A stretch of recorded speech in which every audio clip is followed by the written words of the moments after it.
So before the show gets started, I just wanted to give you fair warning that there seems to be quite a bit of breathing and swallowing that I couldn't edit out of the show this time.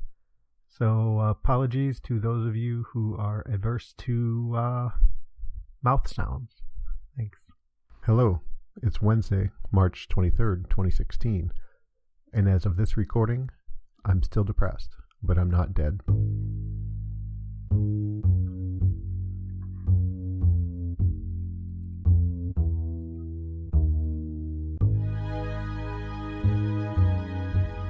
Hey, welcome back and thanks for listening to the Depressed Not Dead podcast.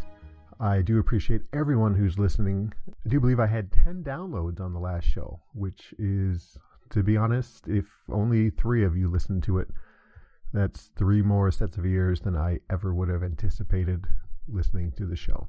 So thank you. Just a little bit of housekeeping, ways you can get in touch with me. I am available by email at depressed.0.ded@gmail.com. So that's depressednotdead@gmail.com. As well as on Twitter with the handle depressed_0_DED. So that's depressed, not dead again. So yeah, thanks for listening. I did get a couple of emails, and I would like to just touch on that real quick without naming names or anything like that. I was actually shocked to get my first email, and hopefully, I don't know if we're striking up a internet friendship or what we're doing. We're kind of just a couple of little quick back and forth. So I got a little bit of input as to things that maybe are good, not so good with the show. And I am going to try to implement some of those things. Some I was aware of, and others I hadn't even thought of. So thank you, everybody who sent in email. Please send in more. If you are on Twitter, and there's folks that you follow on Twitter who have given you some hope, some help, just some new ideas on dealing with your mental illness, I would love to hear about them. I am open and anxious to all the information that I can get as far as ways to deal with what I'm going through, new ideas for passing along to others that I meet who are traveling down some of the same roads that we are. So let's get going.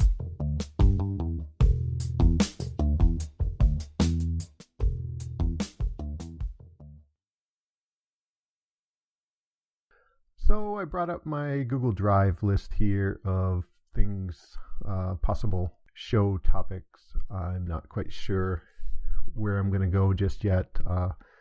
Little teaser, I guess. I do have a show in my head that we're going to do about gun shopping and Second Amendment rights.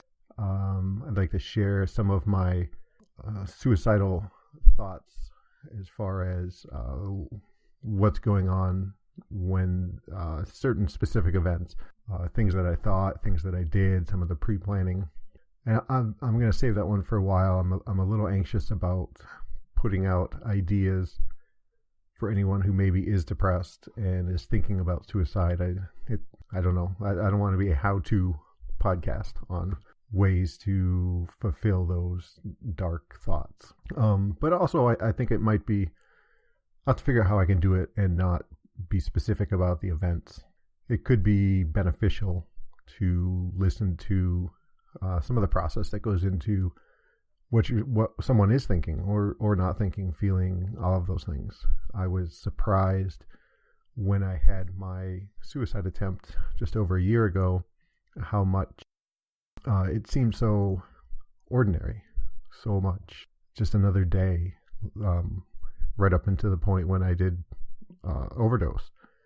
And so another topic I'm looking to talk about is crisis and what it means to be in crisis and recognizing that you are in crisis.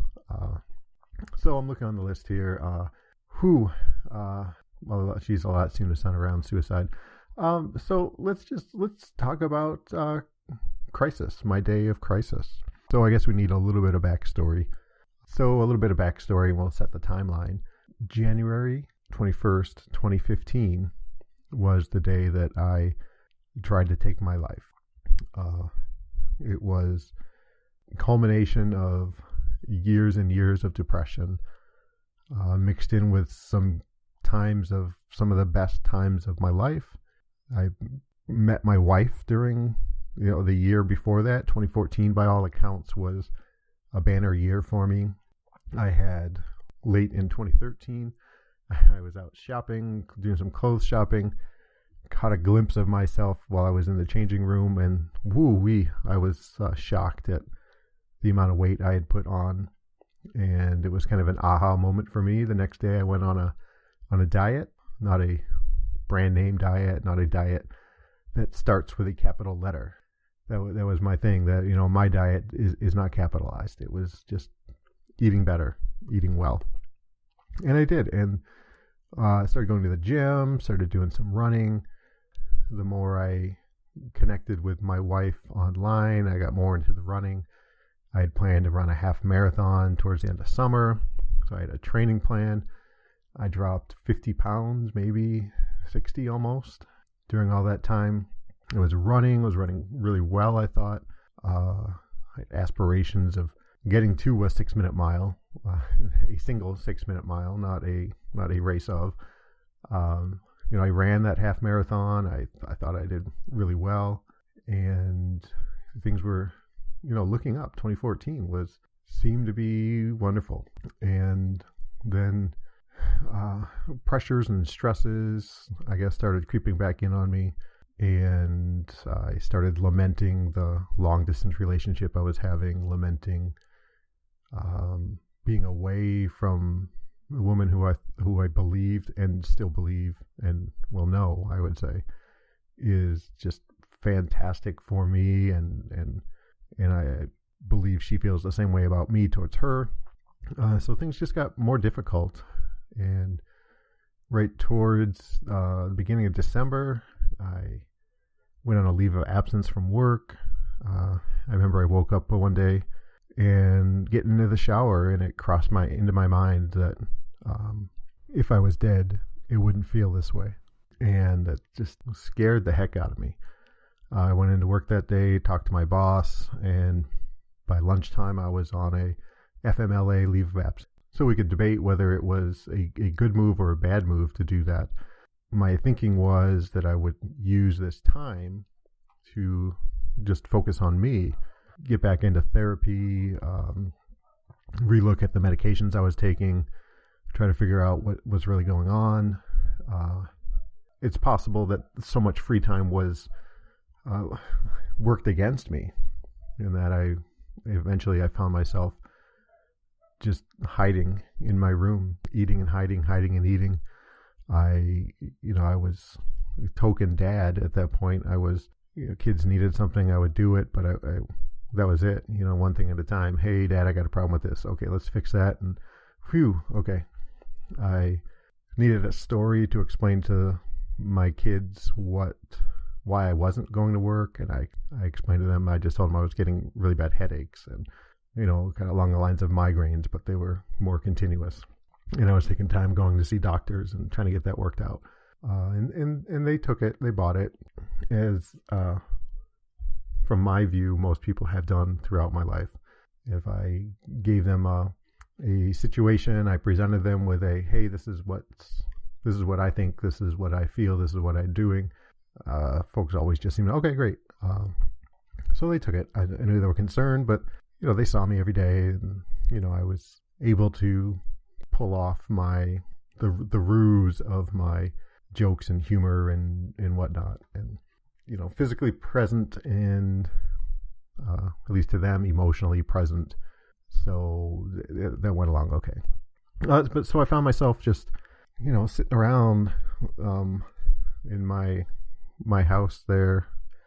In my room, I had a bed and a pull-out love seat that turned into a bed. And oh man, I just moved right into that, and it was right in front of the TV, and I was just watching TV, basketball, watching, and really just getting more and more depressed and down, and really not feeling energetic or hopeful or any of those things. look up, we're in DSM-5 now, so look it up and find symptoms of depression, and that was me. And Christmas came and went, New Year's came and went. I saw my girlfriend came out to visit, stayed at the house with, myself, my kids, my still legally wed wife, but for all intents and purposes, we were functionally divorced, and it probably sounds a lot more weird than it was, but that was actually a comfortable thing. And then I started researching. I found I was researching suicide and ways to do that, foolproof ways was the thing. And, I didn't want to not succeed. I wasn't really concerned about pain or suffering or how long it took. I suppose as long as it needed to be within a day, we'll say, or, hours, not, hey, do this and you'll die in 3 weeks. Not that kind of thing. I found a lot of really interesting things and some ideas that I thought were plausible, and I really looked into them. I even shared that with a couple friends that, hey, did you know that this method exists? This happens. So I was seeing my primary care physician for my medication. I wasn't seeing a psychiatrist at that point. I was going to therapy with really just a quack of a lady. I really wasn't impressed with her at all. But I was at a point where I just felt like anything was positive. So I kept seeing her. So my doctor gave me a new medication that is it works alongside the medication that I was on, and I took it. It's kind of activating, gives you a little uptick, and I was encouraged by that, and I was surprised that, hey, I feel a little more energetic, and I guess I would say I was hopeful. But I started looking down the road at the end of my FMLA and need to go back to work and, bills and this and that. And I decided, hey, let me go see him again. I went and saw my doctor. I said, hey, look, this stuff you gave me is great. I looked it all up. Sure, it says don't crush it and take it and, easy to overdose and all that. But hey, I see you've got me on like introductory dosage, and it can go up to twice or even 3 times. What do you think about doubling it? And the doctor was, his bedside manner was great. He said, sure, oh, this is great. You're feeling good about it. Let's do that. Wrote me the prescription. I electronically filed it to the store of my choice, and that was filled. So I found myself with extra of this medication. And lo and behold, 4 or 5 days later, that pharmacy called me again and said, hey, your first prescription of this medication is ready. And I went and got it. So I found myself with, essentially I had 2.5 months supply of this medication. Being a smart depressed bear, I knew the dangers of the medication. I researched anyways the thresholds of overdose, best ways to go about it. Hey, why aren't we supposed to crush it up? What happens this? What happens that? And just like that, I had my plan. And there's a lot I don't remember about that day. I remember distinctly, however, I do remember waking up feeling just the crappy me that I felt. Took the kids to school, told them I loved them, see them after school.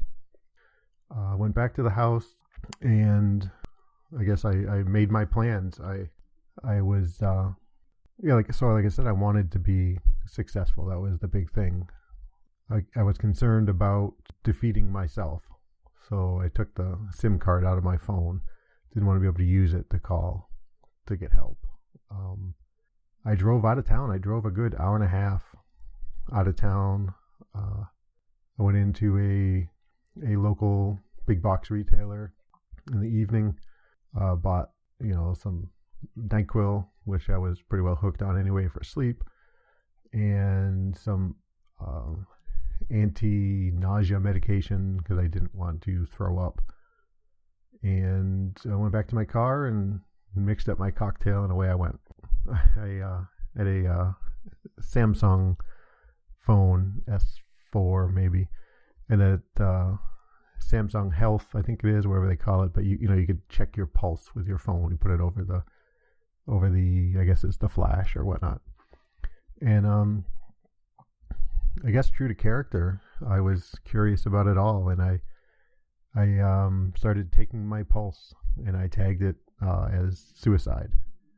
So it looks like every 30 seconds or so I took my pulse, and I found this out after, weeks after, when I had my phone and I was looking into that, looking at the app, and realized, hey, there's this tag here, and I looked, and it was probably a half hour worth of time that I was checking it. And I think for a little bit it was well over 170. But of course I don't have any memory of this. The only other memory I have of that night is it's kind of a vague, apparently I walked into the store to get help.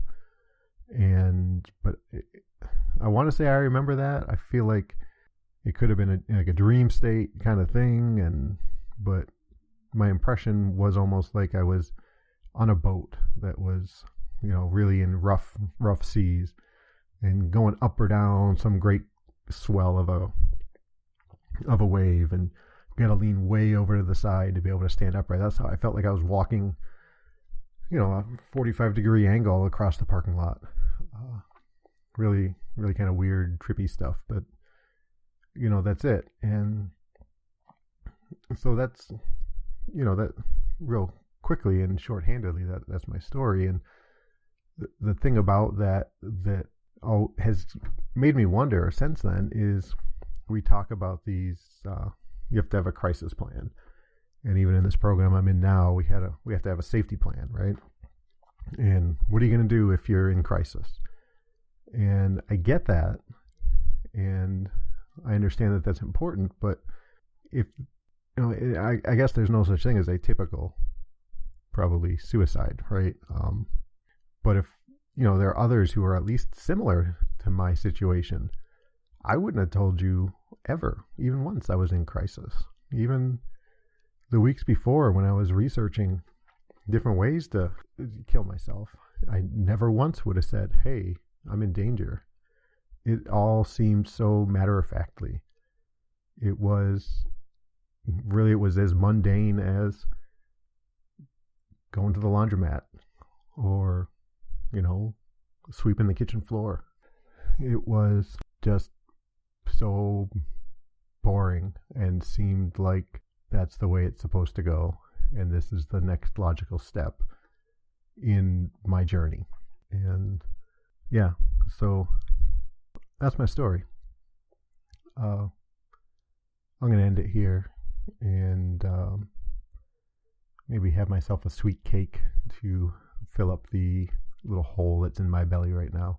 Love to hear feedback, comments, anything about the show, anything about mental health that you're willing to share, resources, great ideas or groups or anything. I appreciate it, folks. I'll catch you next time.